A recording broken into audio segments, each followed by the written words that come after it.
Funsize Show!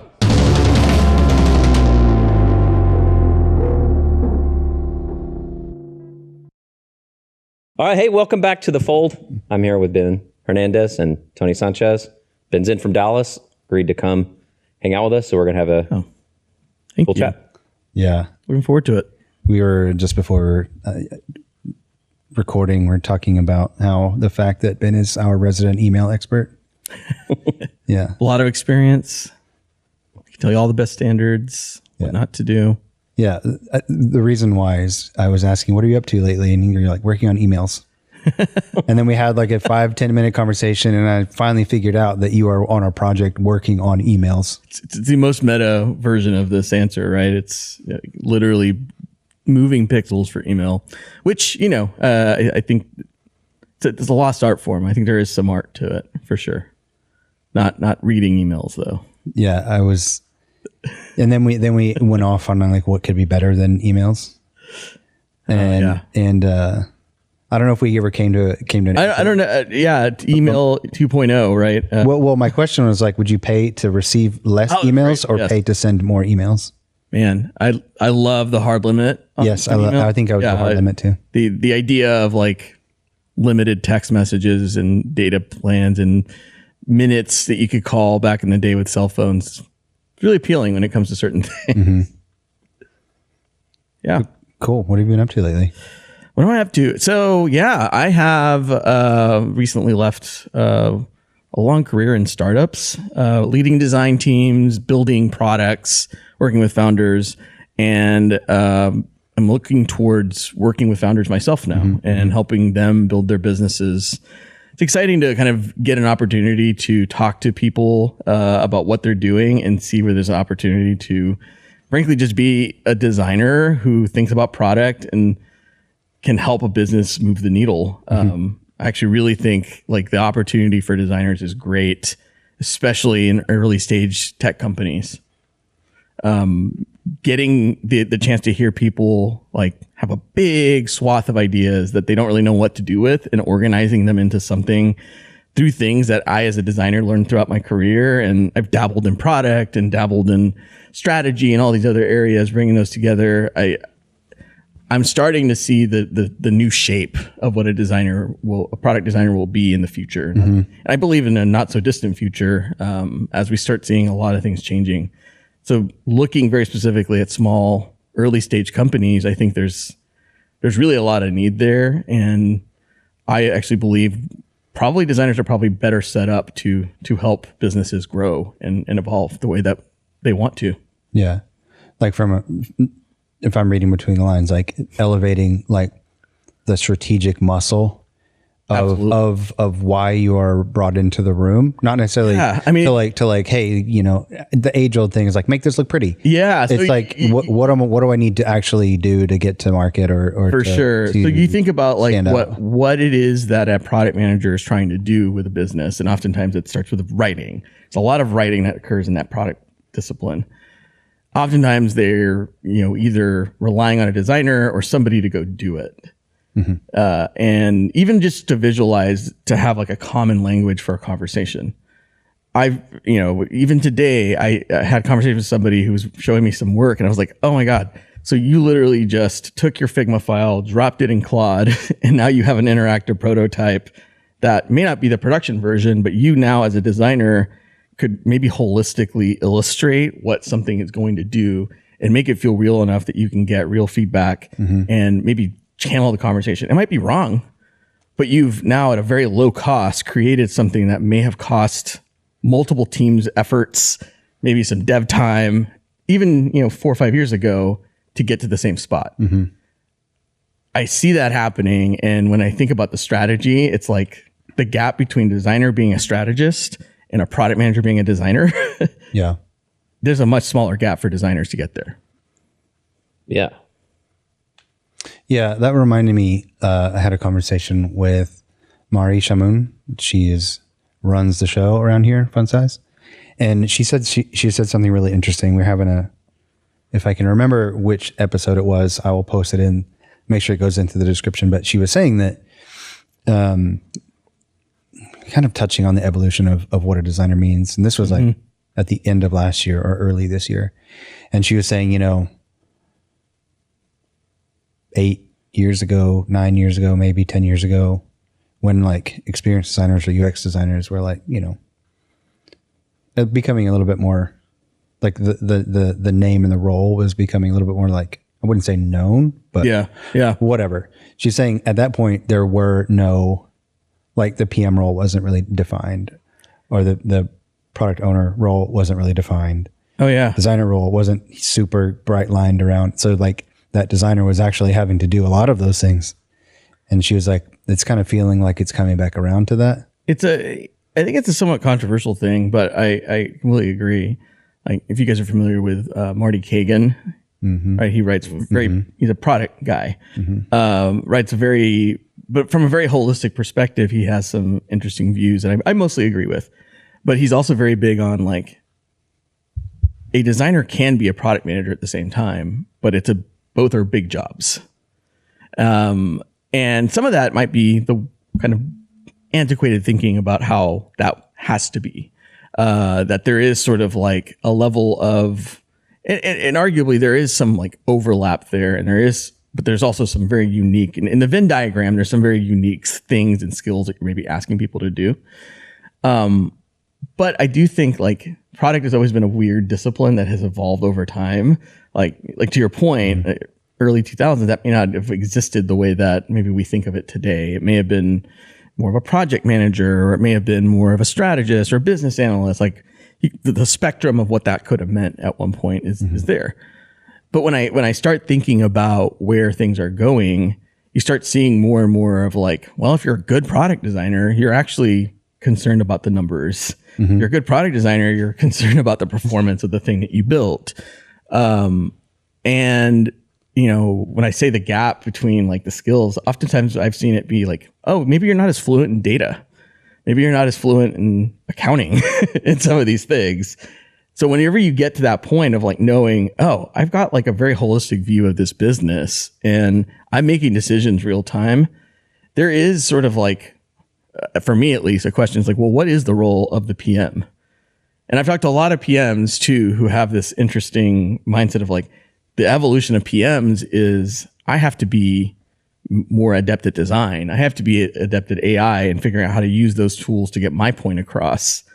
There's definitely some organizations that are like pushing out the concept of like, what's the lowest headcount version of a team we can put together that will get to a viable product. So the role of designers, yes, I think there is a distinct role of like, we are creative and we can create, we can communicate things visually in a way that probably others cannot.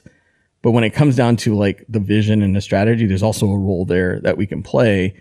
And again, we're probably like, if we learn the tools, if we learn, if we have the toolkit available to us that we can utilize, I think there's some real impact we can make. And, the lines have blurred for me of what the product designer and the product manager are doing.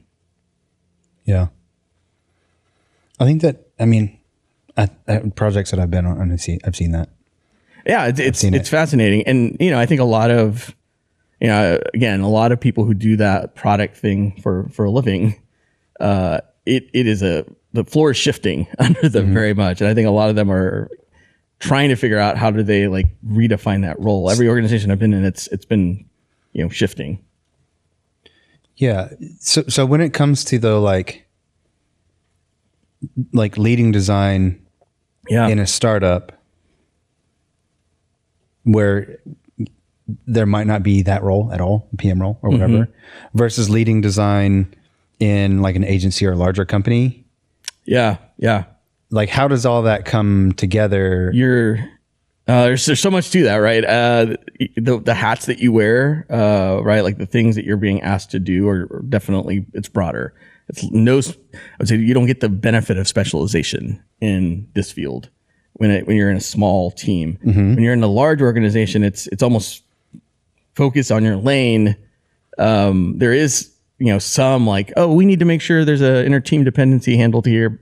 That's part of it, but oftentimes it's still much more siloed.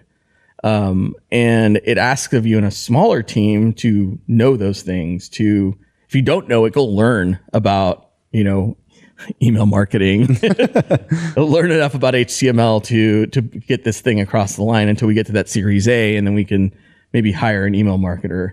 That's the mindset so much. I think it's, obviously the landscape of startups is changing, and it's getting money's even tighter now. But when you get to that point, it becomes really clear that, all right, the more of a Swiss Army knife I can be in this setting, the more valuable I am to this organization. So I think oftentimes designers don't have enough, self-advocacy to put themselves in a position that they could be. Mm-hmm. In my experience, there's so many designers who are really sometimes they see the picture better than anybody else. They just may not have the implicit position or perspective or swing to do that. Even in large organizations, right? I think you see how design can be actually pushing the bounds of where technology is going, where experience is going, where products are going. So in my experience, when I've seen a designer get elevated to a position of, you can have influence here, or when an organization, maybe, the designers that go from design to product, oftentimes, and I've worked with several, it's a pretty killer combination. Mm-hmm. So how would, okay, so that's a singular designer going into, sure, whether that's a contract or a hire to a startup, right? So how would we approach that as an agency going into a world like that, where either a startup is looking for that strategic direction, maybe it's product market fit, maybe it's innovation, maybe it's the brand, right? So I think that we come in with a very strong opinion. Yeah. Just by default. Absolutely. Well, I think if people hire you guys because you have that, right? That maybe is a skill set gap that they have at the organization. I think of that as understanding the persona, for lack of a better word, of who the founder is. Mm-hmm. The founding team is are they more like Steve Jobs, where they have a very clear perspective and they don't care what anyone else thinks or users think, and they're just going to do it? Yeah. Or are they on the other end of the spectrum? Do they feel like they need to figure things out? And then there's other entrepreneurs that maybe need to figure out if they even want to run the business that they're thinking about running. So I guess once you understand that, a little bit more about, okay, I'm here to execute this vision, or I'm here to help them figure out if they want what kind of business they want to run, or anything in between. Because I think that back to the wearing hats thing, I think you got to put on the right hat. If a founder isn't quite sure of what they're wanting to do, then maybe the best thing is to help them with multiple proof of concepts, put them out in the market, test different ideas to figure out what the marketplace wants, because money isn't cheap and free like it used to be. Mm-hmm. Or if the founder's very visionary, it's about, I don't know, it's a kind of different. Well, you go in and I think you sell that toolkit, right? You sell the variability of your skill set, and honestly knowing which one to emphasize based on the person. You got to read people, right? I think that's a big skill. I would say in many ways, designers can, in my experience, a lot of folks are good at reading people and do understand, because we do advocate for them. We want to understand from a very objective perspective the needs. It's super cliche now, but the empathy of being a designer, I think, drives a lot of decision making. Arguably, product people, should be that too, right? And I think, to your point about what does the founder need, what's the persona? Marty Kagan actually talks about this. Some organizations, at least in a small organization, the founder is the product manager for a long time. Yeah. They have that vision. They're trying to drive where we're going. It really leaning into that mini CEO version of the PM. But in other organizations, if they don't know what they want, they just have maybe directionally they know where they're going to go, but they don't know maybe the next step. There's a real value that designers can start bringing to that conversation.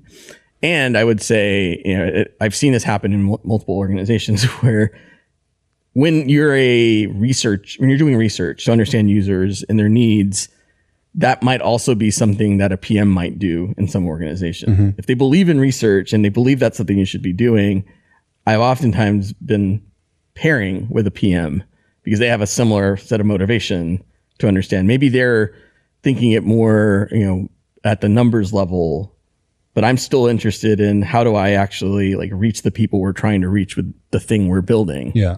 So that's where the research becomes a real asset. And again, another tool in the toolbox for designers that make you more impactful in these organizations that maybe don't have, maybe their PMs at that organization are more product or project managers.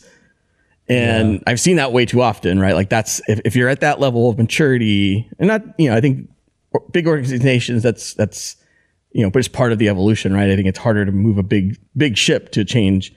Sometimes that's the value you can bring though to a client is, okay, let's think about this a little differently. Let's come up with an idea that maybe you had all the pieces. We just edited it for you in a way that now you can see a vision, and let's pick one. Mm-hmm. I have a question for you about the building the teams in startups. Yeah. In your opinion, if you were going to create a startup and you weren't a designer in today's world, knowing that you don't have maybe that luxury of specialization, what sort of shape of a designer is the first hire? Absolutely. And I think about this a lot because when I built teams, oftentimes I do want to know that we've got like a well-rounded team to fill a need. I think oftentimes execution is a part of it, but it's probably less important at the early stage than being able to produce, to help shape overall structure. Like it's this macro and micro idea. At an early stage, I think you have to be more macro about like, have we thought about the big picture? Are we playing the game of chess versus checkers? Yeah. And I think it's the stage of the company where, yes, I obviously care about the beauty of the things that we create. And I think there's a value attached to that helps move the needle from a business perspective. But in the hierarchy of needs, thinking like a true owner of this business, I would definitely want my, a designer or product manager, or let's just call it what it is. I think that there's this sort of like product crafts person that I see evolving, that if they are a good enough designer to be able to like create what we need in terms of, hey, you've got, brand, and let's apply this brand in Figma to everything. They may not have to be the strongest visual designer, but I do want their usability and the UX side of the interaction design side of things, the research side of things to be much stronger. Because that can come along, that can evolve. A lot of companies have gone really far and been really successful with some of the worst visual design in existence because they serve a need. So I think there's like a decoupling a little bit of like the visual design to the interaction. I would say it can go the other way too, though. It absolutely can. Yeah. There's some brands that thrive on how they've built this brand and this aesthetic. And I think it depends on your business. It depends on where you're at in the market, that might be more important. But again, it's all based on what are we selling? Are we selling sneakers, or are we selling enterprise software to people who don't care or wouldn't know better? And I think it's a little bit of a hard pill to swallow as a designer, but I think it's something we have to kind of think about. Like if I was a founder, that's the game that I would be playing in my head, is like, what's more important to me right now? Yeah. So I'm glad you say that. What's more important to me right now? Yeah. Well, like what's more important, or what's most important, and then what's most important right now are two completely separate things, I think. Yeah. That's a hard one to balance sometimes. Yeah. And so, but the thing is, like, because you said like, okay, a designer comes in and the designer now is taking more of like, I would say a vocal role, or could if they choose to do so, which means they are becoming more of a leader within whatever circumstances they're in. And so like how, like, I think it might come down, I think it might know the answer to this question, but how does somebody in like that designer role or whatever get that trust from that PM or the owner or the founder to be like, you know what? I was playing checkers. Yeah. You just told me I need to be playing chess. Yeah. How do you get somebody to kind of see the light? I think there's different tactics you can apply. Again, knowing your people is a big part of it. If I know that my founders are very driven by numbers and data, there's a lot available, but there's also the ability, like I always encourage founders I've worked with to like look broader than their own expertise. And when you know that there's like, they're not seeing something and trying to build that trust, oftentimes they hear it from someone that they perceive as an outside voice that they respect. I've seen that to be super powerful. Even as simple as like, I remember with one founder, like sharing a podcast episode about something, and then it became, it's that idea of like, oh, I helped them see it. Now they think it's their idea. There is something to that, I think, where it's a gentle enough touch where you're not like outwardly forcing something down their throat. I took a screenshot of something. I'm gonna see if I could, while y'all are talking, I'm gonna see if I can find this because it's a quote from I think one of the early CEOs of Dr. Pepper. Anyway, I'm gonna see if I can find this. Amazing. Okay. It's so to that point though, I think there is a level of, what's the style this person wants. There's some founders that I've worked with that if they're like, oh, okay, disagree or agree, what is it? Strong opinions loosely held. Like that's one of the mantras a lot of people I've worked with have had in the past, right? It's like, all right, I want you to match my energy. and this is where I think, again, it's a little bit of a personality thing. Like, obviously, if you're a founder of a company, there's an aspect of, risk taking and willingness to just like say your thoughts and break the rules and all these other things. I don't know about you guys, but I think for a lot of designers, that sometimes is like a out of comfort zone type of moment. If you're not like comfortable getting into the spot and be like, I want to match this guy word for word, it sometimes doesn't work. Sometimes the work speaks for itself too, right? I've found that in those situations where maybe that may not be an equal match, creating something, validating it, getting some feedback can be a pretty loud way of pushing back on a perspective that somebody has. I've seen that happen. And I think because of that, again, you got to know your people. If the people you're working for have an openness to being wrong, frankly, that's the best version of that. Right. Now, it could look different. The tactics could look slightly different depending on their personality and their approach and the situation. But I do think that designers have like a lot at their disposal to manifest ideas out of nothing into something, which is a pretty big superpower. Yeah. You find it? Yeah, it's generally about selling ideas, but the quote was the gentle art of letting others have it your way. Absolutely. Love that. There's say that again. Say that again. The gentle art of letting others have it your way. Yeah. It is such a interesting way. And I think there's an ego thing you have to get past, right? Like where you're like, okay, how do I give this person what they need to hear, give them the perspective they need to hear? Are you saying from the startup founder to the the person that's not seeing it your way, or the designer or person or PM saying like to the founder, like you're not seeing it my way, or either way? Yeah, I guess either one. But this is a universal. I think this is maybe a universal concept with humans. But like as I disagree with somebody and don't necessarily think that they have the right perspective or context on something, can I get them to see it and not care if they see it through, hey, I framed it up, I queued it up, put it in the ethos so that you can like go out there and research it on your own and come to your own conclusion because I have confidence that I'm actually right in this situation.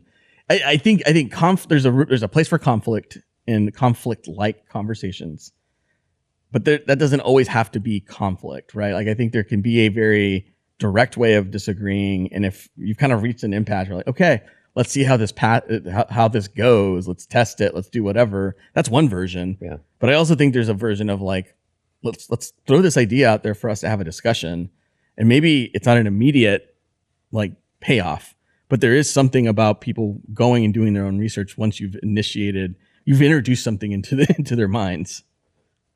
That I have seen play out many times. It's even as simple as like, hey, let's all read this article.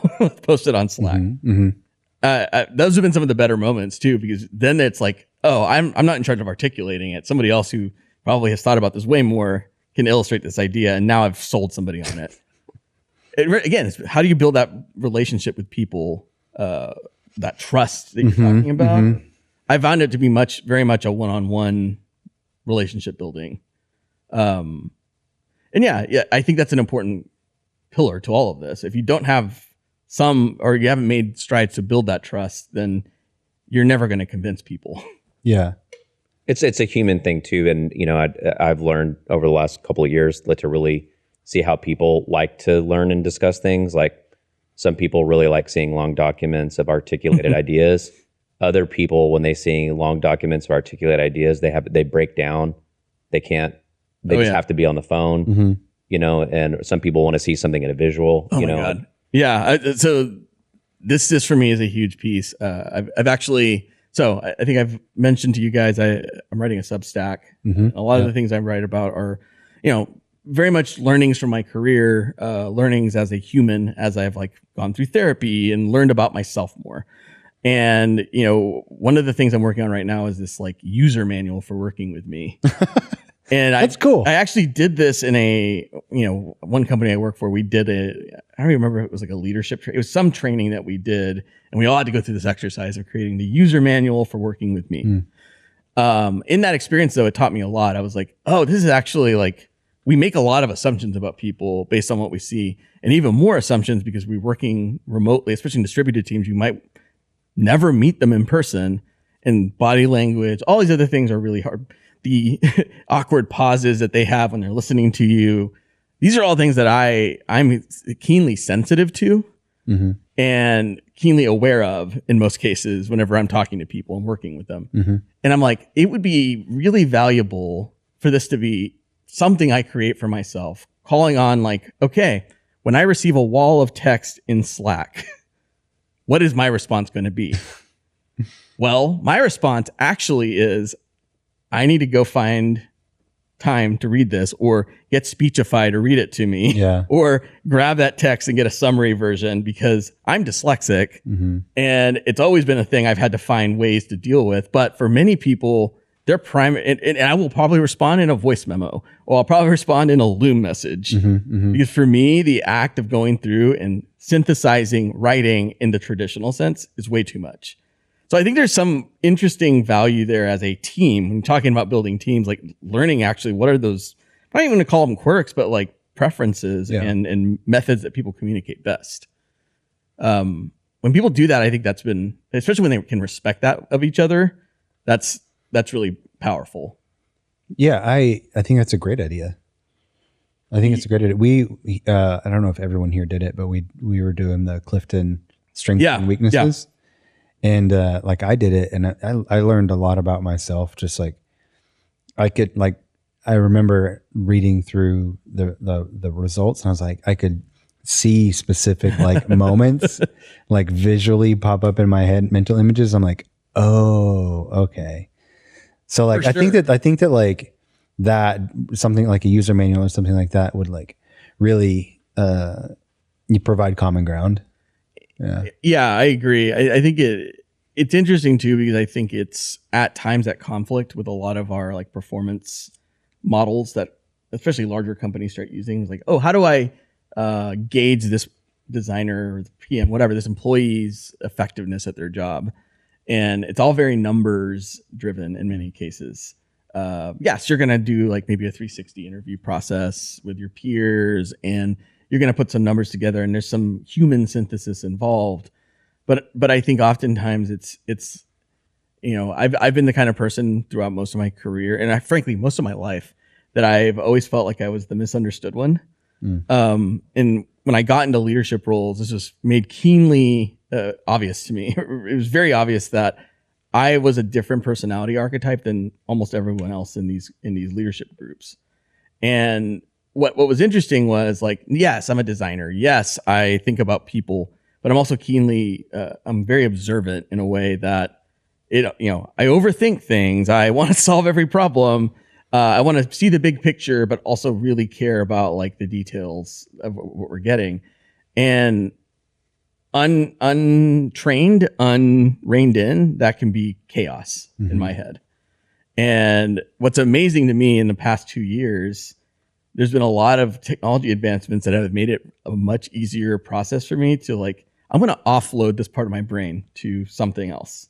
I don't want to have to like think about the priority of this. I might give it to ChatGPT or Claude or something to help me prioritize. Hey, here's 5 potentially conflicting things I need to deal with today. How do I think about it in that way? I've never considered that. I'm going to try that. There's a level of like context you have to give it, right? Like, okay, here's my values. I have a job, I have a family, I have blah, blah, blah. But there might be, real decision making you have to do that can sometimes be analysis paralysis for somebody. And that's just one example, right? I think other things like I alluded to, like being able to utilize technology like this to, as a dyslexic, to be able to like, okay, I'm really good at stream of consciousness writing. Organize this email for me in a way that I'm actually going to be cogent and direct and specific enough in my response. I do that a lot. I just like amazing. I know I need to write something and get it out. Even a voice version of that where I dictate it can be a fast path to it. But no, there's so much of that like even like reading the message and understanding that, I've actually, reading comprehension was always the thing for me. That was the challenge. I could spend hours reading the same line over and over again. I'm like, what just happened here? Because it was like, no, it's there. The words are there. I know what these words mean. But as somebody who has like most of my life, like flown under the radar as dyslexic, a lot of people don't really realize like what that can look like in different forms. This is one area where professionally I've always had to take extra care to figure out like misspellings are always a thing. I have I just remember early on in my career, my designs would always have like slight misspellings and things like, God, it's always like the most embarrassing thing in those moments.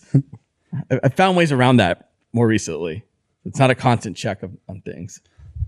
It's a little, okay, this is going down a little bit of a personal dirt road here, but like why, talking about being dyslexic and things like that, like when were you diagnosed? I was actually really lucky. My parents are super involved in a lot of things in my schooling and kindergarten. They kind of were like, now wow. the backstory there is though, I moved from Honduras to Abilene, Texas when I was 5.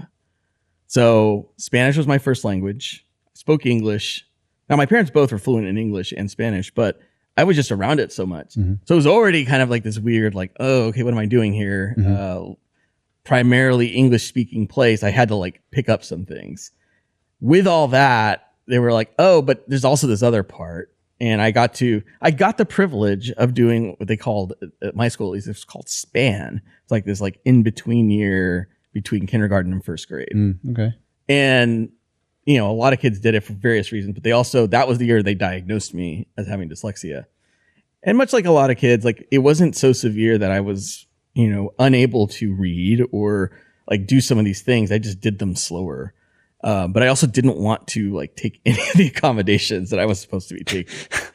And this is like a pride thing. Like even as a little 6-year-old, this is like my pride like, coming into play.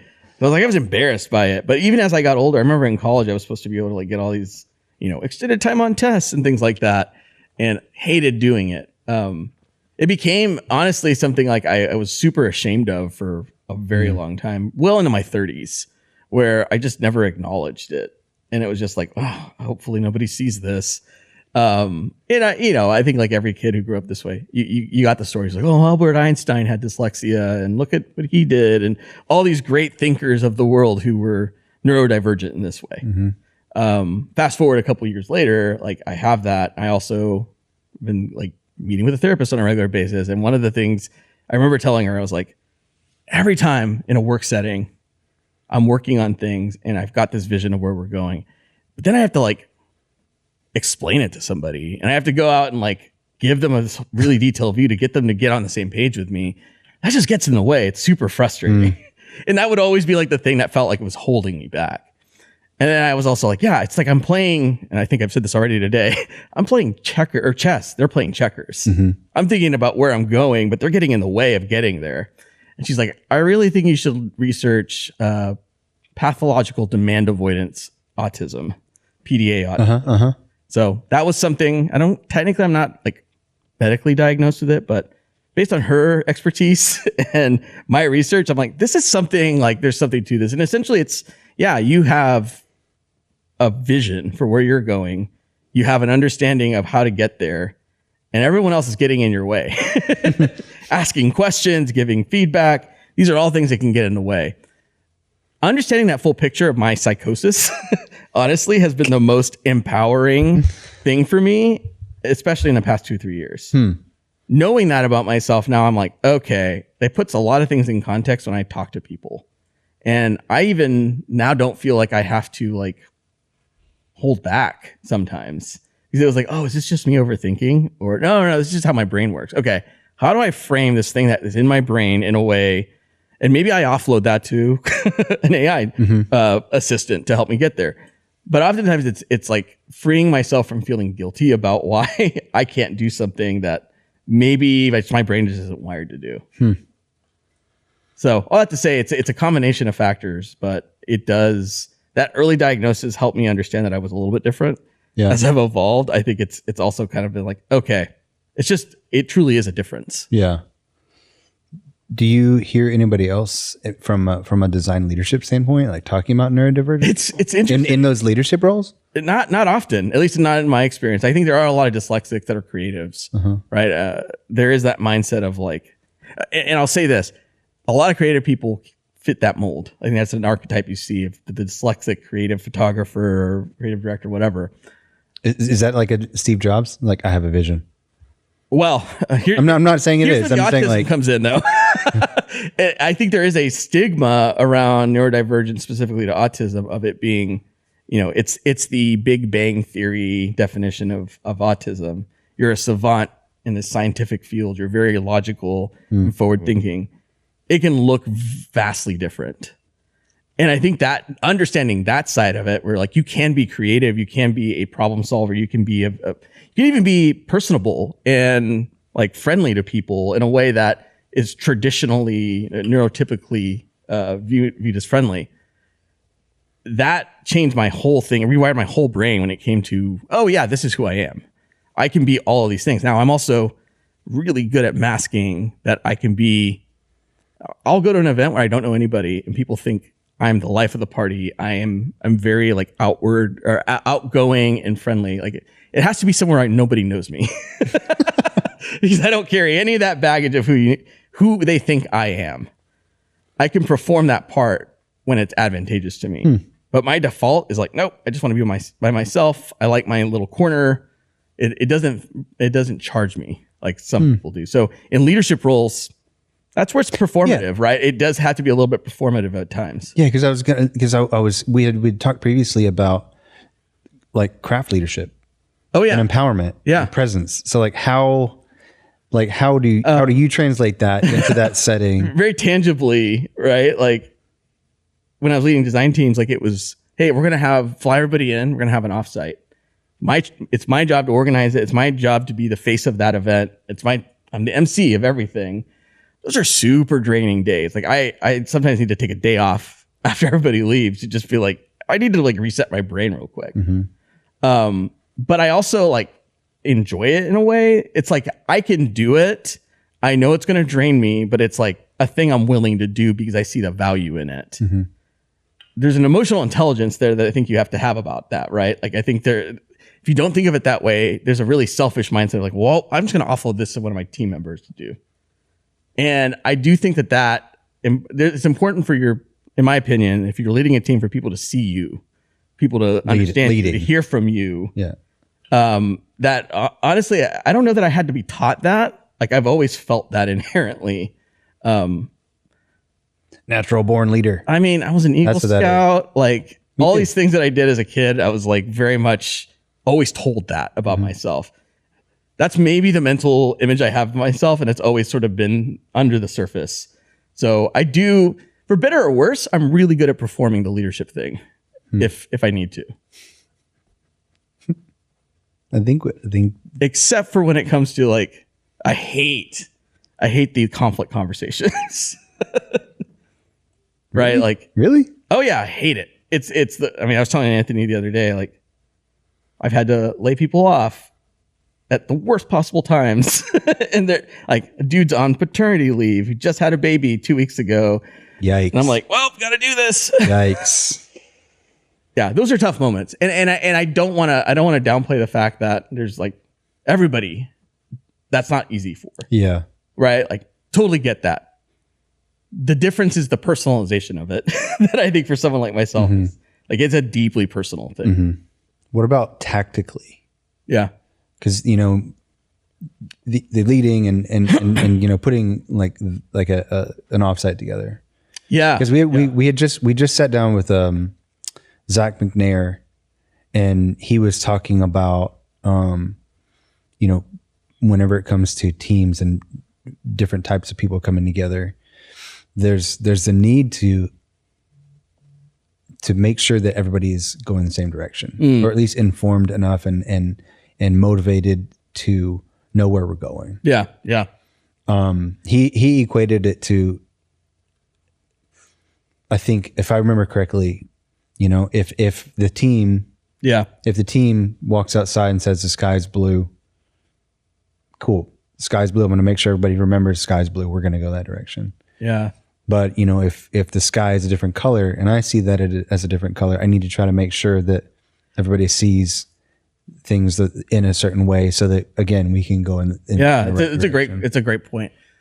Yeah, I mean, I think there are a couple of things that come to mind. There is a very important like level setting you have to do as a leader, and what I mean by that is, something I did at one of the companies I was at was create a framework for what we believe is good design. And it's a very objective framework that is not just for designers, but it's also for your stakeholders. It's for the people that you're working with and design reviews with and founders. And there's a bit of an agreement that has to you have to come to with those folks around like, okay, founders, we're going to say that the North Star for design is, accessibility, personality, like all these nouns or all these adjectives you might use to describe good design. But then there's also more tactical things like, okay, so what do we mean by it's accessible? And I gave it a name. I'm trying to remember. I can't claim that I invented this framework, but it's called Caramel. Caramel? So, yeah. I'll have to. Caramel? Regional dialects. Caramel. Caramel, bro. But and again, I forget I used to have this memorized and could like repeat it back and forth. But basically, they stand for different aspects of values that we have, and it's things like accessibility. It's things like clarity. It's things like legibility. And then there's one about having like a fail safe, basically. So in terms of those things, when we start saying, okay, move design past like what are the pixels in front of us look like? Yes, that's important. But I think at a certain point, when you're a mature enough brand, a mature enough design team, there are things about what you're designing that are going to be derivative of themselves and in a conversation of features that we're talking to a group of stakeholders, cross-functional stakeholders. There might be a growth expert. There might be a marketing expert. There might be someone from analytics. There might be someone from underwriting, whatever it might be, depending on the team you're on. Being able to standardize a definition of like, does this meet our standard of good was a really important thing for that particular team, because oftentimes the things that defined good might send us down a path that was untrue to who we were. So short version is that helped us sort of set a baseline. The other part that was really important to me was finding my deputies. And what I mean by that is like, whether that's a senior designer, whether that's a design manager, or somebody else that is viewed by the team as, hey, this person is either at a pure seniority or just through their actions been proven to be viewed as a thought leader on the team. Getting their feedback first before we maybe make a decision and align on, hey, we need to align on what is our stance on X, Y, and Z. They might be working on multiple product teams, right? Like at least at that company, we had like 3 big product pillars and we had designers assigned to each one of them. But getting those leads aligned around what is our mindset on X was a really important thing. So in those settings where we do an offsite and we're like, hey, we're going to do a deep dive on this new thing we're learning in Figma or whatever, finding the people that are like, all right, you're super passionate about this. I don't have to be the one that does all of this. And finding those ways that they can get empowered to do stuff has been really valuable. I just finished the book Shoe Dog about Phil Knight. Founder of Nike. Yeah. And the thing I was struck by the most was his management style was one that he talks a lot about how he's an introvert and he didn't fit the mold of the traditional CEO in that sense. And he was very much about, okay, I want to find people I implicitly trust. They're going to screw up sometimes, but I trust their judgment and their decision making to solve the problem. And I'm not going to micromanage. Now, not everybody can live under that, right? Like, I think you have to hire your team to be that way. But for me, before I had even read that book, like that was something I really valued in people. Is like when I find you and I find that you have the skills to solve the problem, like let's just distill down what we do to its essence. There are soft skills, there are hard skills, there are craft-centric things around like, can you create something out of this bucket of pieces that is beautiful, functional, and meets the business value need? Those are all things people have, but then beyond that, there's things that they can't really like taste. You can't really teach sometimes. I believe certain aspects of things you can mimic, but I think learning how to be a good craft-based designer, where you're like creating things that are beautiful based off of your instincts, like that's a big part of I believe what people can do. You can learn a lot, but I think there's a key difference. So that's one side of it. The other side for me was, do they have good instincts? Do they solve the problem? Are they thinking about it in a well-rounded way and not just about the next step? And when I found people like that I am like, okay, you and I, we don't have to think alike. We don't have to agree, but you have enough of a like ability to be thoughtful and come to a conclusion. And yeah, maybe we need to talk about it, but I'm not going to ask you to tell me run every decision by me. Mm-hmm. Those are the folks that I think I've found to be the most successful in that deputy role. Mm-hmm. So it made me think of several things when you were talking about that, because like, and I'm not, this is not a call out by any means, just a question, because like the Phil Knight example is like really interesting. Yeah. Because he, like you were mentioning earlier, like he was offloading. Yeah. He was offloading, maybe not because he didn't want to, or maybe he did think that these other people could do a equally or a better job than he could. So in that sense, it's like a shining example of like leading from the back, right? So you're letting the other people come through, and letting those deputies do the really awesome things that they do, probably naturally. Yeah. But then there's the other side of it where like maybe in a weird way, like that is a pure example of leadership from Phil Knight. I completely agree. And so it's like either or. It's just like, it's a mindset too. I think it's an important mindset to kind of acknowledge about yourself and what you view as leadership. I've certainly gotten the feedback as a leader from managers that manage me that, oh, you can't lead from behind. And there's a fundamental misalignment on what I was actually doing, I felt, in those moments. And I've also gotten similar from other folks that I've reported to who are like, no, your job is to empower your people so that they are an extension of you. Yeah. And you can worry about the strategic things. Mm-hmm.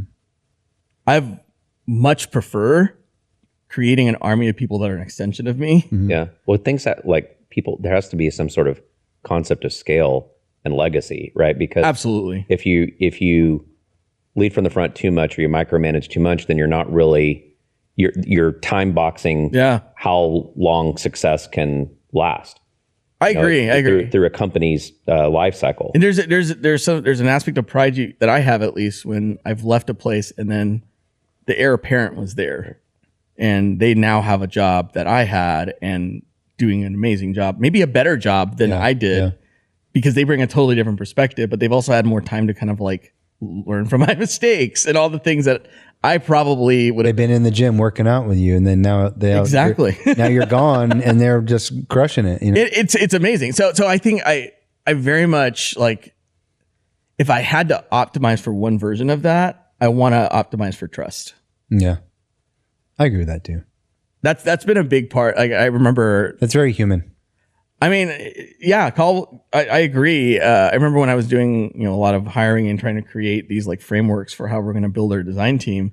I had the luxury of that, right? Like, I had the luxury of actually like picking the people that I wanted to be part of this thing. And when I did that, one of the things we always talked about, like, can we trust this person? Do we trust their instincts? What a weird thing to talk about. It is a weird thing, but I think in context of, but it makes sense. We're going to be in the trenches together, and I do use that metaphor very specifically. We're gonna bleed together, and we're gonna hate certain things. There's going to be trauma bonding that might occur on this team because it's a very real thing that we're all going through together. I love the idea that I can look over to the person and be like, I don't know exactly what you're thinking, but your track record has proven to me that you're going to make a good decision, even if you don't get there on the first try. Mm-hmm. And yeah, there's times where you have to like correct people and you have to like redirect and do things like that. But it hits differently when it feels safe and it feels like you're trusting each other. Mm-hmm. I love that too. And that's the sort of way that I align. I think that as long as like a leader does the other things that you're saying, like, like what's the vision? What are our beliefs? What does good mean? Like, people can work in that. But I've seen like design managers or design directors or creative directors that go way too far in the trust thing, especially in client services where you don't have as much time to fail. To like just let people do whatever they think is right instead of, no, this is the vision. This is what I want. Like, we should have ideas that look like this. And I think that can get a little bit dangerous if it's too. Totally agree. I think direction is key, right? And I think that's not trust. That's an abdication of responsibility. When you're like, no, you got it. Go do. I trust your instincts, and I have no words to give you any guidance here. Yeah, that totally can happen. And I agree with you. I think it's different in a different context in an agency setting. Because there is so much less of you don't know the product as well. You don't know the team as well. There's so many factors that you have to kind of guide. So that's and kind the cycle for building trust relationship is shorter. Right. Oh yeah. And when you screw it up, it's like once, trust is often based on outcome or output. Absolutely. Yeah. Okay, that's an important distinction too. Output of a designer versus like the outcome success of the company. Mm-hmm. Totally different things, and I do think it's a harder. That's one of the big differences I've seen, specifically like in-house designer versus agency. It's like you're hiring me as an agency or a freelancer or whatever to just produce the thing you hired me to produce. Hopefully we got it right, but it won't necessarily be like, I'm not going to stay with this thing for years to come.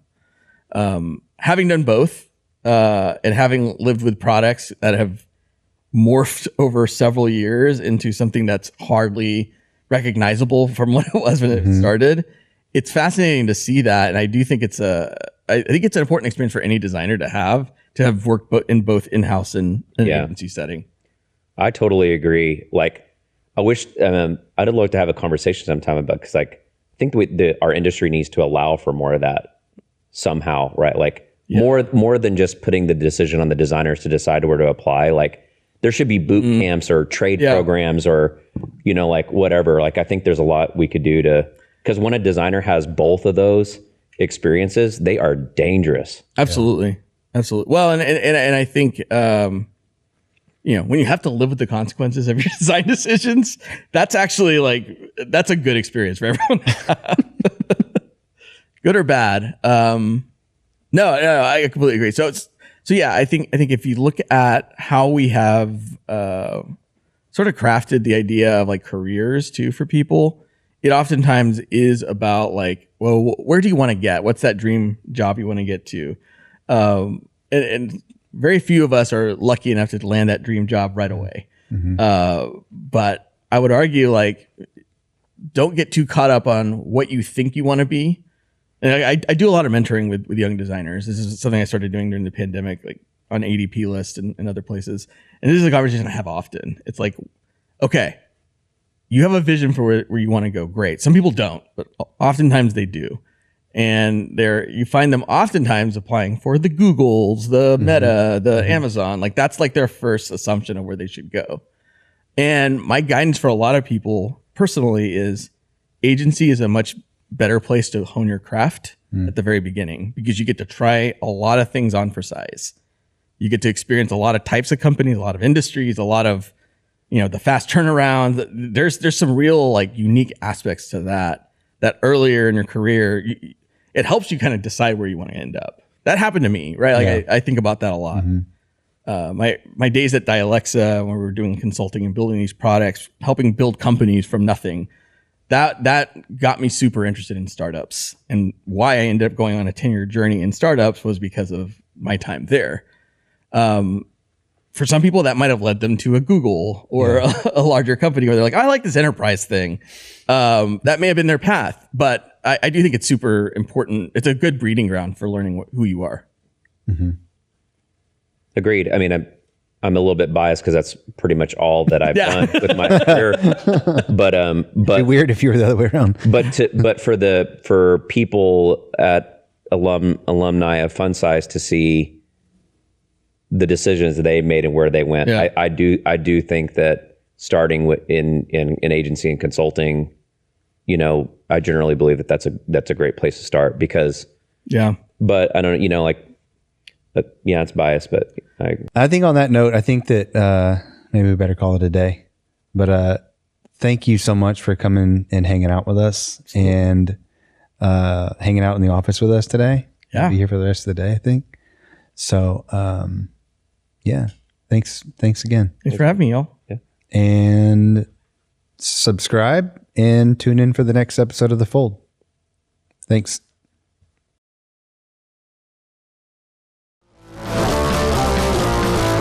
Funsize.com